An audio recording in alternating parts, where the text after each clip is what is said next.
You are listening to Radio Maria Canada. We now present the Health Hub, hosted by Kathy Biasi.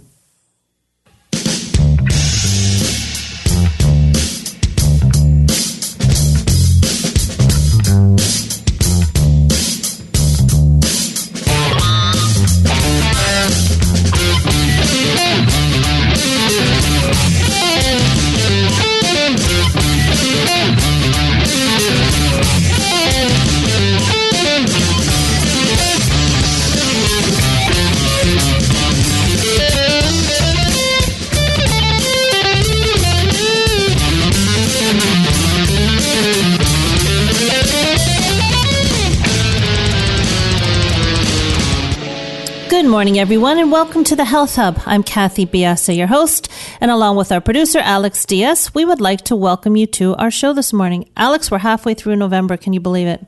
I cannot at the moment. You just brought that to my attention, and right now, yes, you're right. The month is just flying by. It really is. We're starting programming for the new year. Are you doing Christmas stuff yet, or is that even on the radar right now? I'm actually preparing something for Advent. Once we get off our program today, I'm going to really be working towards Advent and Christmas with my scheduling for sure. So I haven't actually had a chance to think about it too much with all the preparations for the gala and the calendar that we have coming up in January. That's going to be... Every year it just seems to come quicker and quicker and quicker. For sure, that's so true. We're trying to get the kids organized. We have a few traditions that we really would like to keep rolling. I've got one son that's married now, but we still would like to keep these traditions going and trying to nail down dates and get the kids and our schedules in line. It's really proving difficult. And then one of my kids asked me today about starting the Christmas baking. I thought, oh my gosh. Christmas baking. Yeah. I mean, it's unbelievable how quickly it's going. But the weather's changed a little bit. It's a little bit warmer, thank goodness, than it was early November. But we'll move onwards. As you can tell, our show today is live. Our phone number is 416-245-1534. Please do follow us on our social sites. We are on Instagram, Twitter, and Facebook, and you can reach us at the Health Hub RMC on all of those on those three social sites. And please do feel free to email us at thh@radiomaria.ca. Again, thank you so much for people who take the time to send in their comments about the show, suggestions. I really do appreciate it. It helps us focus. Putting a show on each week and getting guests that are different and appealing to you is something we work very hard to do. So thank you for helping us on that end. And as you know, all of our shows that are taped and that are live are turned into a podcast. We are the Health Hub. We are on iTunes, SoundCloud, all your favorite podcast platforms. And you can also find our podcast on the Radio Maria Canada website, which is radiomaria.ca, and on my website, which is kathybiasi.com. The show from last week is up and ready for you to listen to. That was the allergy show, and very, very good, very interesting topic. A lot of children these days with allergies, and good topic with Vandana Sheth on there. So it's ready for you to listen to, and appreciate your comments. So as we get through November, or midway through November, as we were talking about, Movember is in full swing. Lots of mustaches growing, some healthier than others, but it is funny to see. Especially, I was watching one of the sports shows, and some of the mustaches. Some men just can't grow them. It's difficult, but it is fun to watch from week to week. But bringing awareness to men's health issues is very important.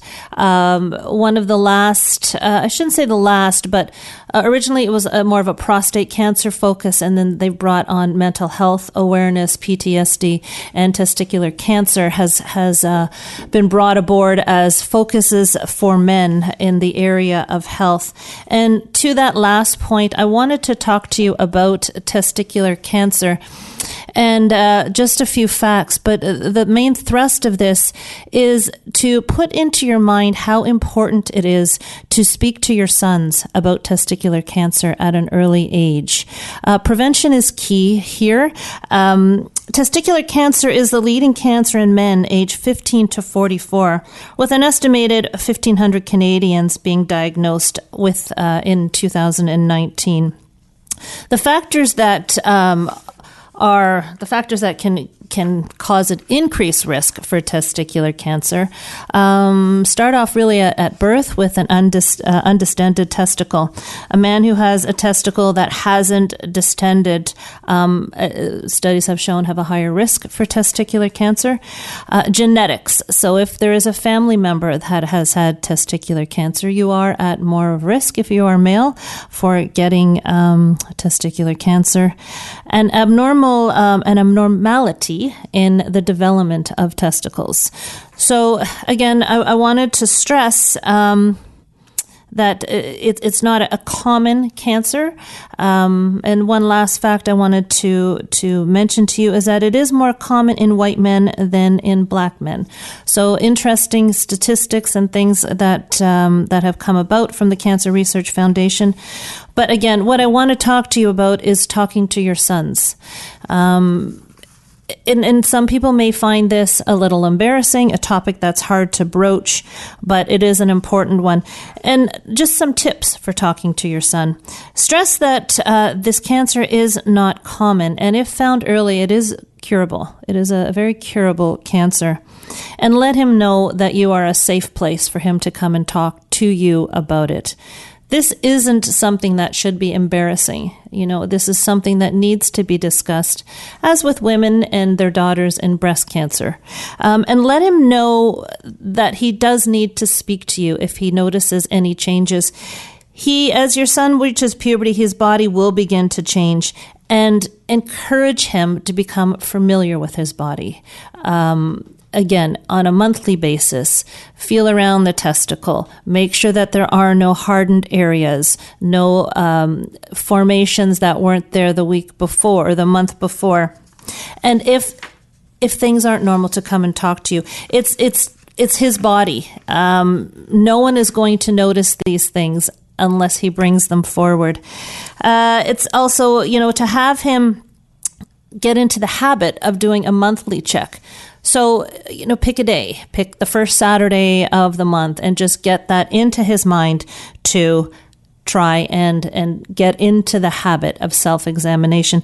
Self-care is a huge piece of your son's health. It is a huge piece of prevention. And by talking to your son about it, you equip him with the tools for self-management and help him to understand that ultimately his health is his responsibility. So please do have that conversation.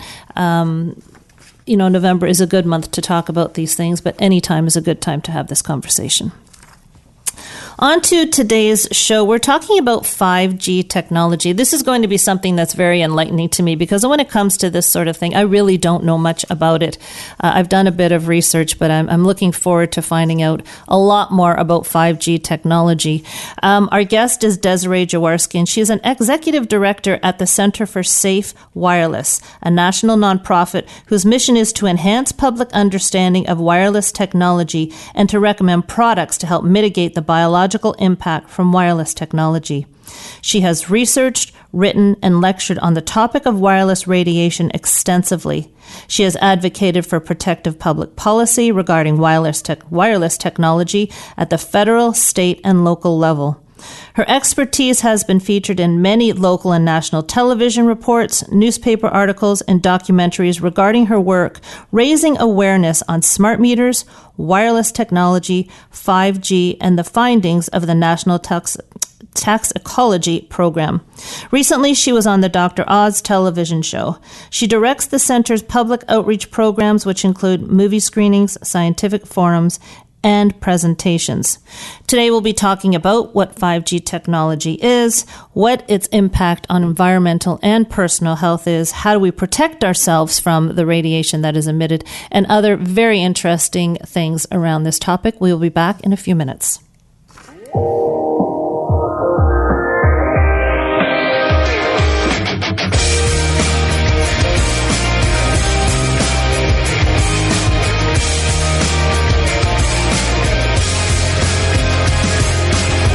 Turned away when I looked you in the eye and hesitated when I asked if you were alright. Seems like you're fighting for your life, but why, oh why? Wide awake in the middle of your nightmare. You saw it coming, but it hit you out of nowhere. And there's always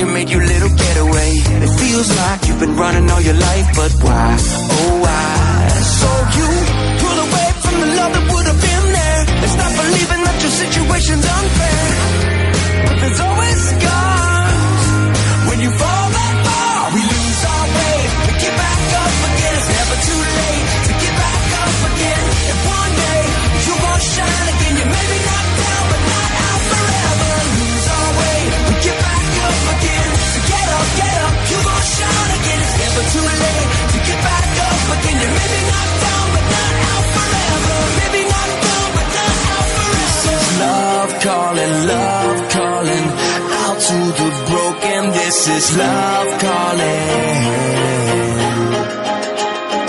This is love calling out to the broken. This is love calling. This is love calling. I am so broken. This is love calling. We lose our way, we get back up again. It's never too late. You may be knocked down, but not out forever. Lose our way, we get back up again. So get up, you won't shine again. It's never too late to get back up again. You may be knocked down, but not out forever. This is love calling. Get back up to the broken. This is love calling. You may be knocked down, but not out forever. This is love calling. Get back up to the broken. This is love calling. You may be knocked down, but not out forever. This is love calling out to the broken. This is love calling. You are listening to Radio Maria Canada. We now continue with the program, The Health Hub, hosted by Kathy Biasi. Welcome back, everybody. Today's show is live. If you'd like to call in, our number is 416-245-1534. And again, please do follow us on our social sites. We are at The Health Hub on Instagram, Twitter, and Facebook. Desiree, thank you for joining us. Oh, you're welcome. It's an important topic and one I know very, very little about, and that's my bad. But by the end of the show, I'm sure I'm going to be very well equipped to talk about it in at least general terms. Well, I hope so. Let's start from the very top. What is 5G technology? Well, it's actually the fifth generation of wireless technology. We've currently gone from 2G to 3G to 4G, which most phones use right now is 4G, and wireless devices use that also. But they still keep the 3G platform as well because it takes time for everything to turn over to the new generations. And so now what 5G means is they're using frequencies that they haven't used in the past for the 2, 3, and 4Gs. And so these new frequencies will be the higher frequencies of the spectrum. And because they're higher frequencies, they do not go as far in distance as the lower frequencies do.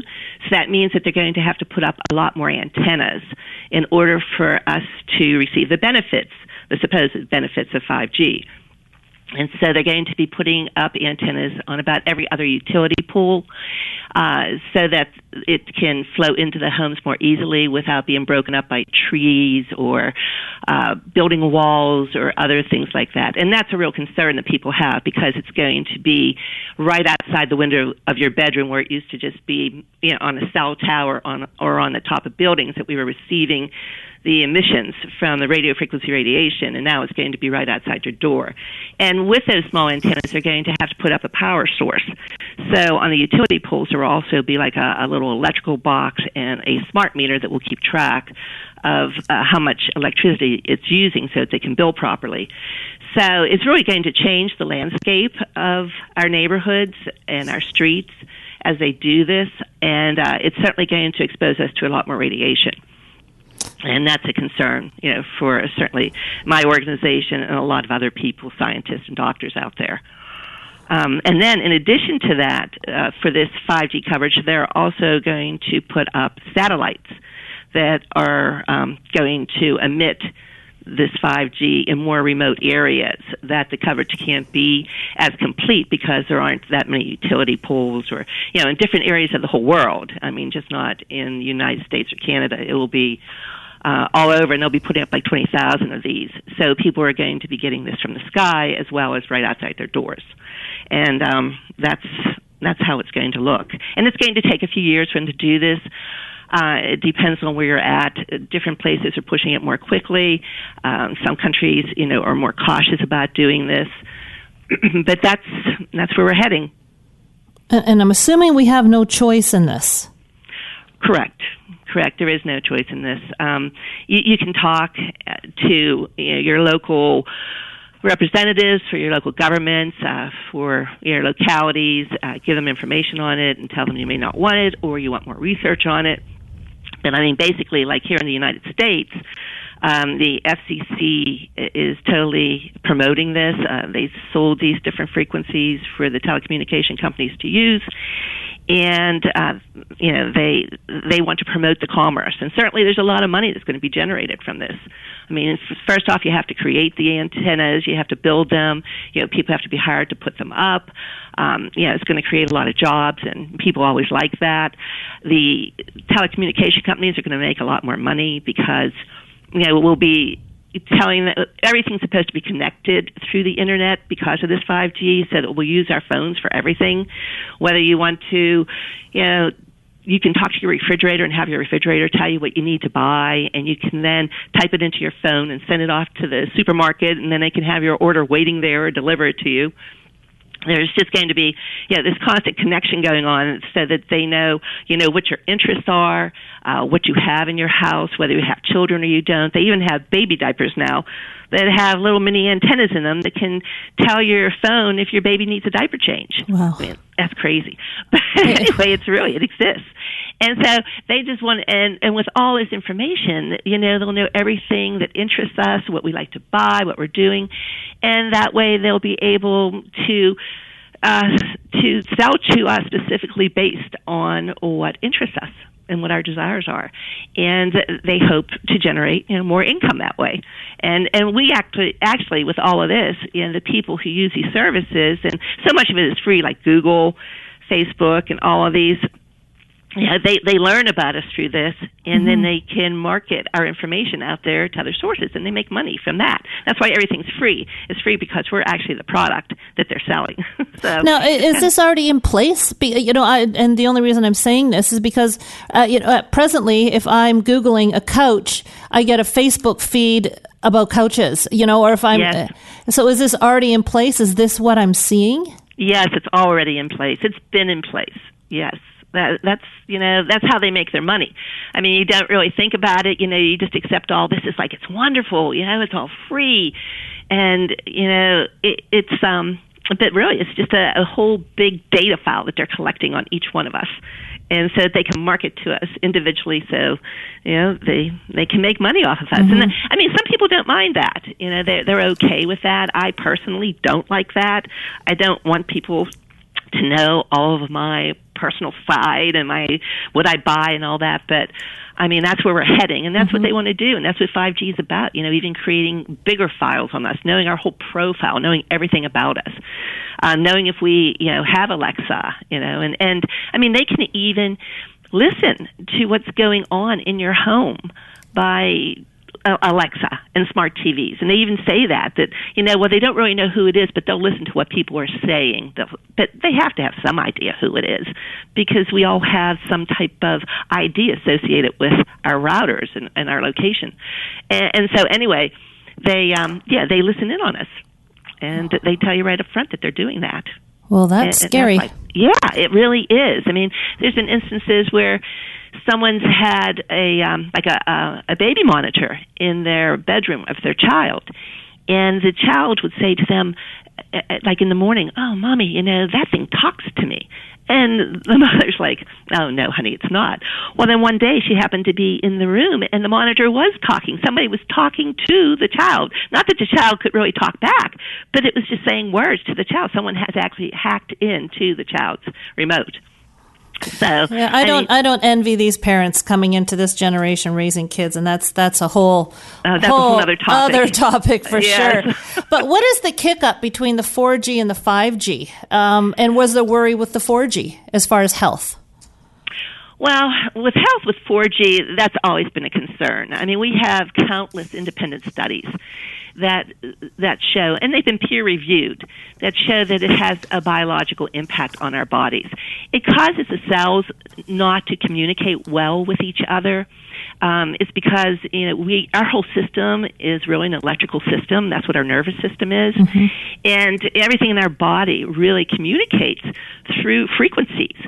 And so when we're being exposed constantly to these different frequencies, and it's not just the frequency itself, because there's a natural frequency in the earth that we've adapted to, but this is actually the fact that there is communication, there's data that's being pushed through on these frequencies. And that's the part that our bodies have problems dealing with. It's like as it hits our cells, they're like, whoa, what is that? And the longer it hits it and it maintains its impact on the cell, that's what it takes for the cell to start to not understand what's going on and then not being able to communicate to each other. So a lot of times you'll see, or if you go online, you can see there's been blood tests that have been done with people before they use some type of wireless device or a cell phone, and then after they do. And you'll see that the blood cells actually line up differently and clump together after you're on a cell phone. And it's because they lose the ability to communicate with each other, so they don't really know where each other is at. And once that starts to happen, of course, it can create all kinds of problems for the cells. And it even causes them to kind of harden on their outer membrane so that they're not as permeable, so that the toxins that we get on a daily basis, just from life and what's in the air and in the water, and that may be like heavy metals and that type of thing, they tend to stay in the cell longer than they should, which then causes an immune response through the body, and overall it just weakens your immune system. So that's been the problems that scientists have talked about with that. And then recently, the United States actually paid for the National Toxicology Program study, and that was a two-decade study that they did. They started in 1999, and the FDA actually involved the National Toxicology Program, and that's a good program here in the United States. They've done lots of great studies on different products, toxins. And anyway, so they wanted to see if their current limits on the radio frequency radiation that we're exposed to were good, because basically right now they're all based on thermal effects. So they say that this does not heat up our bodies or our cells or our brains, or doesn't heat it up very much at all, and that's okay because it's not doing that. But a lot of people, of course, a lot of studies say, well, that's not true. There is a biological effect that happens. It's not thermal related. And so anyway, they decided to go and study this more. So over 2 decades, they studied the impact of, well, it was actually at that time 2G, because that's all that we had, but the impact that would have on rats and mice. And here, after they're all done, it's all peer-reviewed, it ended up that it actually showed schwannomas of the heart for the male rats, and it was clear evidence. That meant that they felt there was a direct correlation of that radiation impacting the rats' hearts. And so there was clear evidence of that. And then it also showed, and they were very surprised with this, because when they started this, they said it was going to show nothing. And actually some people said it was a big waste of money. I think it was like $20 million. They were like, this is just a big waste to even do this. Well, anyway, it ended up that it showed the schwannomas, and then it also showed that there was ventricle problems, left ventricle problems in the heart of the males and female rats, and then it showed that there was some evidence of DNA damage, as well as glioma of the brain. And that's always been one of the concerns with cell phones, is it would cause gliomas, which are tumors on the outer membrane of the brain, and there was always a concern with that people who would use their phone on one side of their head for a long period of time had a greater chance of getting glioma. So anyway, in this study, it came out that, there was an impact on these animals when they didn't expect it. And so it's So it shows that, there is a reason for concern. Now, of course, since then, we're up to 4G, and 2G really isn't used much. And, then the talk was, 4G is totally different than 2G, so we need to do studies on 4G now. Well, by the time they're done with 4G, we're into 5G. Mm-hmm. But, the reality is, it does show it has an impact, and it means that, yes, they are going to do more studies to see, if in fact, this is more of a problem than what they think. But in the meantime, people need to use precaution and take measures to protect themselves. And in my organization, I actually run across a lot of people who are sensitive to these radio waves. I mean, they're sensitive to their phone. They're sensitive even to their router. There are some people that I run across, they can't go past an Apple store without it giving them a bad headache. Mm-hmm. And there's different symptoms that they have. And it's definitely related to their use of the wireless devices. I haven't been able to, maybe the sensitivity is a good thing, but I cannot put my cell phone to my ear without having a very odd feeling. And this was from the very beginning when I had a cell phone. So I do have a sensitivity. We're going to take a quick break here, and I want to continue the conversation when we come back and talk about how we can protect ourselves, or if we can actually protect ourselves. We'll be back in a couple of minutes. Okay.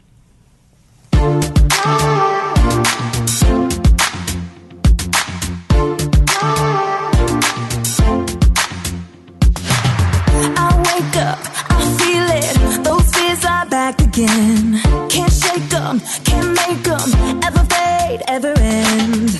Am I good enough? Do I measure up? Feels like a war I can't win.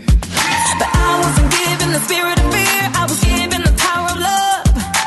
Everything I've been fighting against, I'm gonna lift it up. I wanna be fearless, no holding back, no backing down.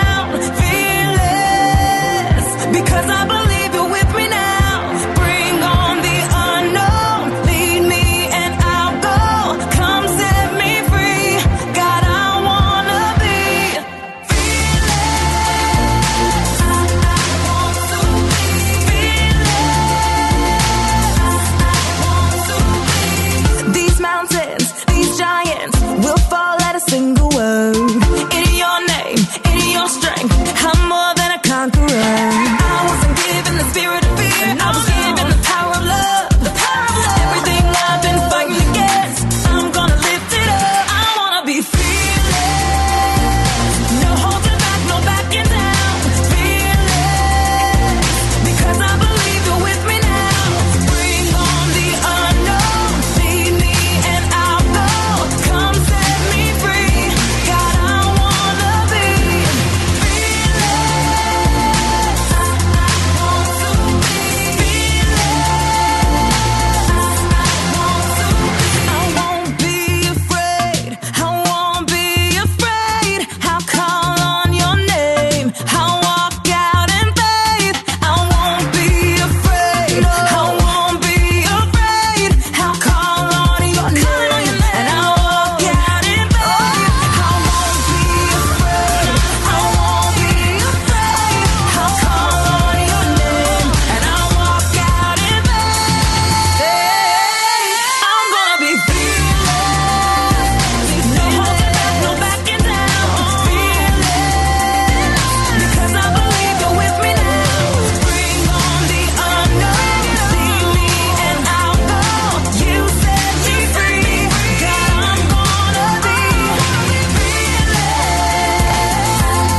You are listening to The Health Hub here on Radio Maria Canada, a Catholic voice wherever you are.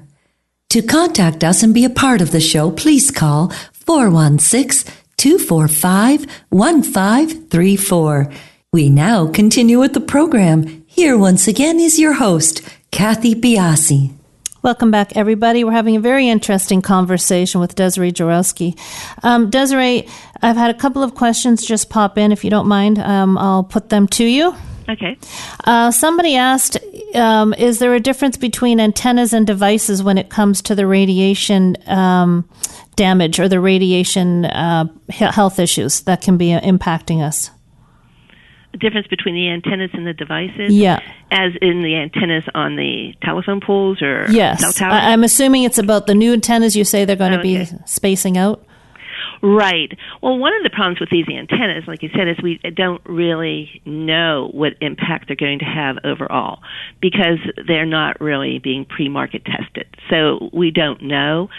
We know that it heats up the body. We know that these frequencies have been used by the military for crowd control because as they intensify the power of these high frequencies, it causes your skin to feel like it's burning up, and they can disperse crowds that way.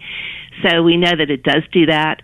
The antennas will be further away from the house than your cell phone is, so I would always say that the devices are more impactful than the antennas are themselves, because anything that's right up to you, right up to your body, is always more of a concern. So you do want to keep distance between your body and devices as much as what you can.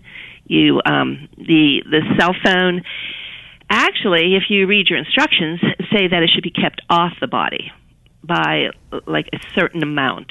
It should never be carried on the body, and everybody does carry these on the body, unfortunately. They're supposed to be, depending on the phone, at minimum like 2 millimeters away from the body, but never on the body. They say it's okay to have the phone next to your ear because your ear is an appendage of your body, and it's not considered your body, so that distance of the ear to your skull is considered okay. But I always recommend that people actually keep the phone away from their ear slightly. When I use my cell phone, and I do have a cell phone, I keep it like fingers width away from the ear if I have to talk on the phone without the speakerphone, if I'm out somewhere and I can't use my speakerphone. Other than that, I keep the speakerphone on at all times because, as I stated earlier, they used the thermal heat basis as how close you could or how impactful these waves were. And we're seeing now that actually there is a biological impact even without the heat. So it's best to keep it as far away as you can and still use it. Now, you didn't mention earphones. Is that not helpful? It is. It is helpful to use them. What about wireless earphones, the ones that are popular now? Once more, there's no pre-market safety testing of these. I mean, there's one concern that's not really even about the wireless, is doctors are seeing people coming in with their ears with like really bad fungal infections because they're keeping these earbuds in their ears like for hours, and they're not taking them out, and they're not cleaning them. Like, people don't even think to clean them. Now, that's just another side of them. But the fact is, no one ever pre-marketed the safety testing of these earbuds, and they're right inside your ear. They're emitting this radio frequency radiation with, as I said, it's with carrying data, okay? It's communication carrying, and it goes to your cell phone. It's going right through your ear, your brain. I mean, there were studies that I read, now this is going back quite a few years, that actually the little hairs that are in your ears, when they're exposed to like radiation from like cell phones, it actually can paralyze them over time. And that's a real concern. And you don't hear people talking about that, but it could cause hearing loss. And so here we have these earbuds in there and talking all the time to the cell phone. I mean, I don't know. I just know that it's going, right through your ears, both sides, and it's connecting to that phone. And I would not do that. And I see so many people with them in, and I just worry. I worry about what the impact might be. And you don't see it right away. It takes years for these things to show up, when there's a problem. And you just don't want to be one of those people who didn't know. So my advice is always, go with your regular earbuds. There's also another type that's out there that actually don't even have any wires in them. They're called AIR, like AIR buds. And that, it converts like the sound through the air, so you don't even have any wires that go up into your ear with those. And we actually recommend them because then you don't even have to worry about the chance of the radio frequency radiation traveling up the wires even towards those little earbuds. Earbuds. Now, are those they're wireless, or are they plugged into they're all wired. They're all I would wired. not go wireless with anything. Yeah, I'd stay away from the wireless. You stay away altogether. Okay, Totally. so just going back, as you're talking about keeping the devices away from the body, let's paint a picture here. I often see young girls putting their phones in their breast pocket or in their back pocket of their jeans, and men putting their phone in their front pocket. Is this concerning? Oh, absolutely. Well, they've done studies about having the phone, and you were talking about testicular cancer. Anyway, of studies having the phone in the front pocket for the men, and they've used some type of like tomography, I think it's called. Anyway, that shows the impact of the radiation into the body, and you can just see how it goes right into that area from the phone being carried there, into the leg and into that area. And, testicular cancer is on the increase for young men, and you have to wonder if this is impacting it. And certainly it impacts fertility. I mean, that's been proven over and over again, that it decreases the mobility of the sperm from having that cell phone down there. And if you go to a fertility clinic, that's one of the first things that they usually say is take the phone out of the pocket, don't put it there. So that certainly, that is a big concern. And then absolutely carrying it in your pocket. I've had some people, have contacted me and told me about, well, in this case, there was like two different boys, but anyway, they both got tumors on their buttocks under where they carried their phones. Now, they weren't, I mean, like, that's just like crazy. And then there's been a lot of conversation about women getting breast cancer from carrying their phones under their bra. Yes, and that is very common. I've asked my daughters not to do that. That's very dangerous to do. There have been a lot of women who have presented themselves with multiple tumors of cancer, under where they carried their cell phone. And that is just sad. And when they've gone and they've looked at the tumors to see what type of cancer it is, each one of those will be the exact same type of cancer. And so, and literally you can draw lines around where the tumors are, and they're like the shape of the cell phone. So it is critical that women don't do that. And this is what bothers us in my organization, is they don't put that on the phones. It should say on the phones, do not put against your body. They do that with almost everything else. If there's any, if it's in the instructions, it shouldn't be buried in the instructions. Mm-hmm. It should be there so people know this. And they, chances are they wouldn't do it if they knew it. And so much of this is just like hidden away deep in these instructions under legality. I mean, it's a shame. And it's like, what do you do even to protect them carrying these phones in their pockets all the time? I mean, I have a daughter, and because I've done nothing but lecture to her about this, to her great concern, she carries her cell phone instead of putting it ever in anything or on anything, because at least your hand is considered an appendage, and that's supposed to be okay to carry the phone in your hand. And so that's how she carries hers. But it's it's just like, it's a real concern because they don't let people know about this. And are they legally bound to? Because that would intimate to me that there have been studies that suggest that this is a problem. Well, they are legally bound, and they do put it in their instructions. As you read through your phone, if you were to take the time and read all the way down, it's in the legal section. When you get there and they start talking about the radio frequency radiation, and they say too that, like, I think on like some of the devices, they say like tablets and that, if you look at it too much, you might get seizures. Some people get seizures from it. Some people have other problems from it, and that's in there too. And so that's where they cover themselves, and they don't have to state it on the device, and they don't have to, no one tells you that when they hand it to you. Now, in Berkeley, California, they actually put out an ordinance and to give people this little piece of paper when they buy a cell phone that tells them that they should keep it off their body according to the instructions. And the telecommunication company actually sued them about this.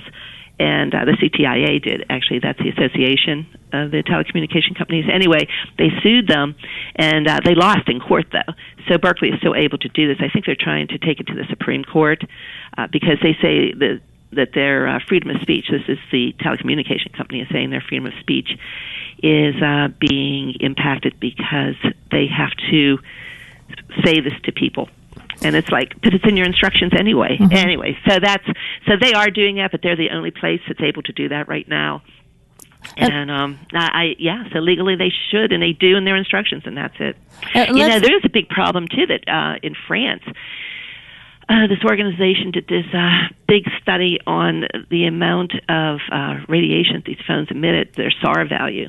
Specific absorption rate is what that's called, and every phone has that. They're only allowed to go so high with the absorption rate, which means how much goes into your brain. And when they went and tested with the same phones that the companies had tested, they came out with a lot higher amounts than what the phones stated that their SAR was.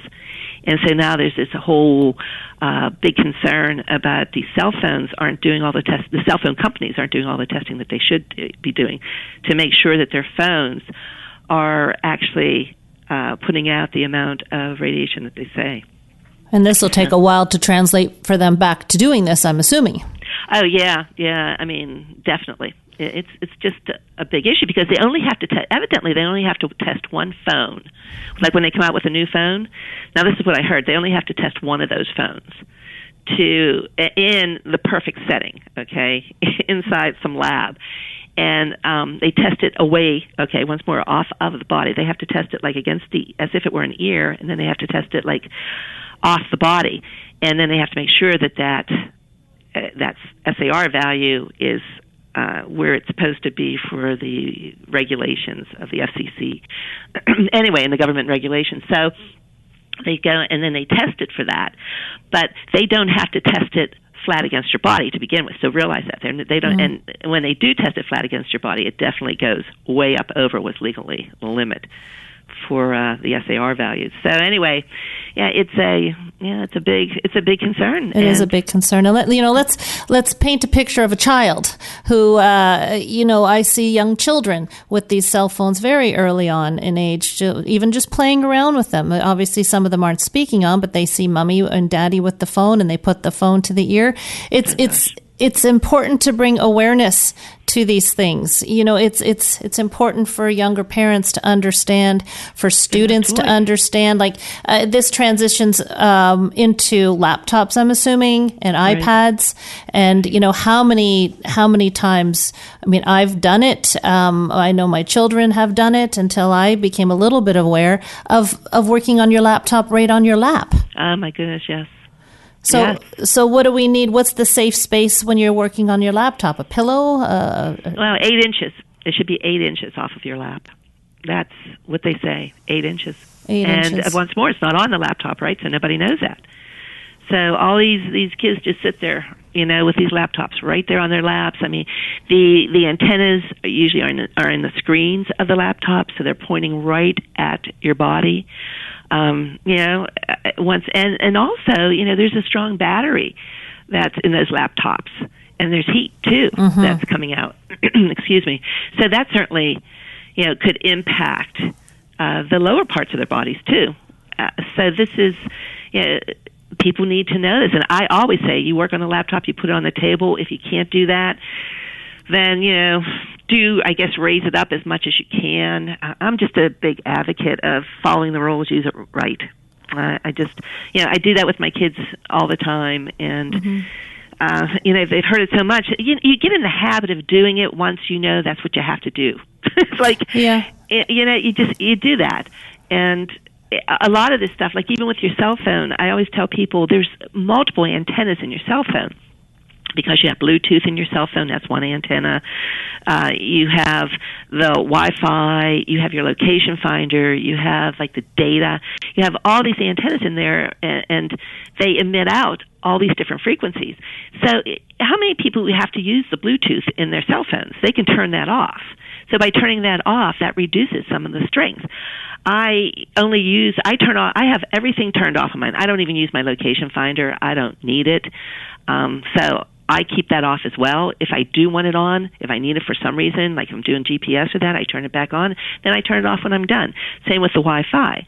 If I'm somewhere like in the house and I want to use the Wi-Fi, I turn it on, and then I turn it off when I'm done. And the data package is actually, you only need that antenna when you're out and about and you don't have a router nearby. So that's always off unless I'm out and I need that. So it's a habit that I do, and it's a habit that more people should be able to do if they're made aware of this. Yeah, well, that's the issue, right? Is that people aren't aware of this. I mean, these are phones that you buy and you don't think twice about.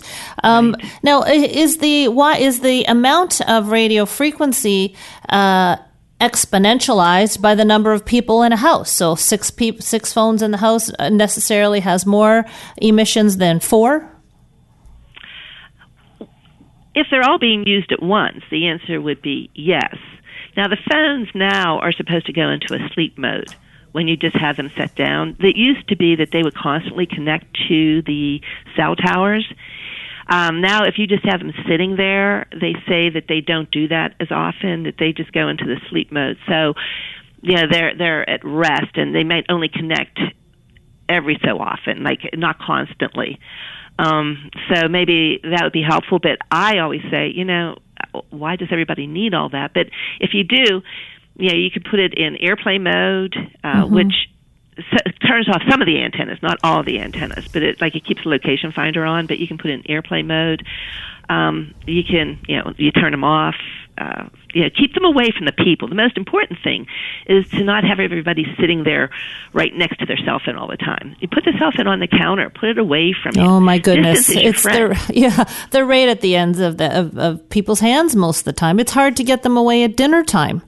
Now, I had another question just popped into my head, and it's actually left me now. It was something to do around. Oh yes, how can we or can we offer some protection within our home? Salt lamps and things like that. Do they make a difference, or is there something that we can use? Well, this is what I say.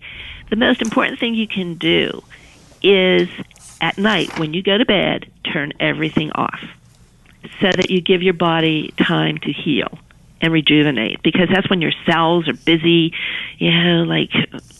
fixing things, and your brain's reprogramming itself and doing all it needs to do at night. That's when we need not to have these radio waves hitting us. And so if you turn off your router, turn off your phones. If you can't turn off your phone, get it out of your bedroom. Make sure your tablets are off. Make sure your laptop's off so that they're not, out there trying to communicate with a cell tower. You turn it all off when you go to bed. And even your router, if you didn't want to physically turn off, you could turn it off for put it on a timer and have it set so at least it's off 6 hours. So during that time, your house is as quiet as it can be with all these frequencies, so that there's, this calmness can come over you and you can sleep. A lot of people, they're impacted because of their sleep too. They don't sleep the way they used to. Insomnia is a big problem. Now, the blue light certainly we know is a problem for people looking at the screens. That causes their melatonin to think that it's daytime, and so it doesn't put out as much of the melatonin as it should to help you start to relax and slow down.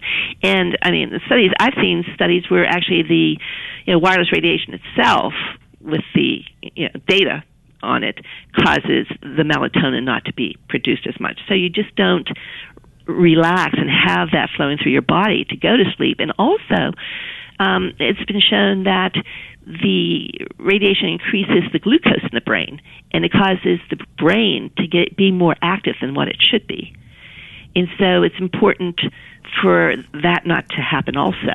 So if you turn off everything, and the earlier the better, and then get yourself to bed, you can relax better and you'll sleep much, much better.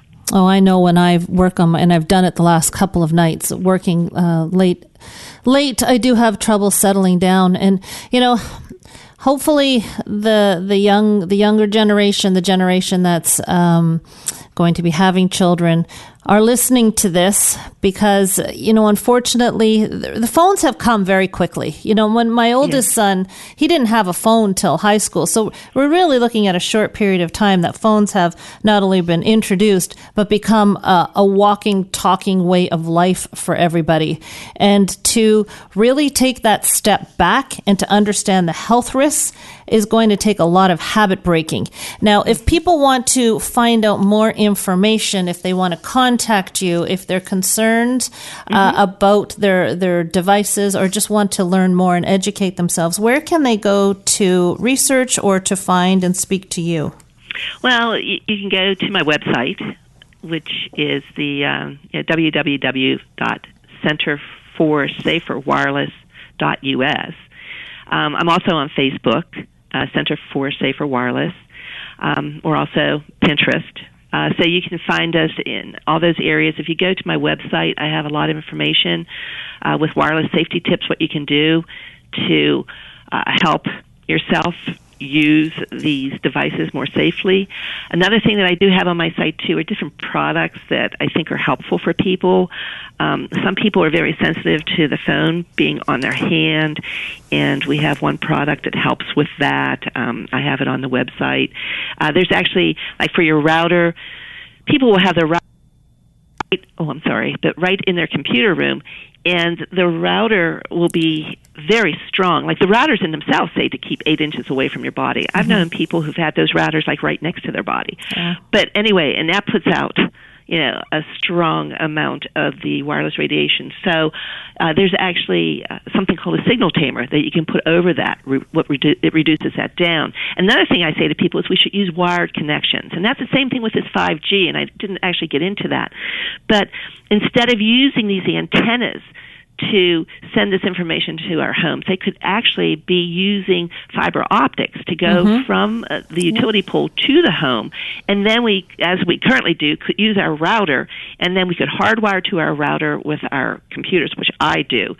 And you can also, use more closely your devices with your wireless router when you want to or when you don't, and you can turn it off if you wish, instead of constantly being irradiated with all of this. We have to rethink things. We really do. Right. Unfortunately, these studies, when you talk about studies, they take a chunk of time to get through, and we just haven't had that allotted amount of time. But right. Great information. And I just, for Canadians listening to the show, the Center for Safer Wellness.us is CENTER. We in Canada spell it RE. So, but that'll all be up when the podcast comes up, and you'll have all that information, or just email me if you want that website. Desiree, thank you so much for joining us. It's been a wonderful conversation, very informative. Oh, well, you're so welcome. There's so much more to say. Yeah, exactly. We'll follow up with another show. We're gonna gauge the interest of all this and which direction maybe people would like us to go down. But everybody, thank you for joining in with us today, and we will talk to you next week on the Health Hub. Okay, thank you.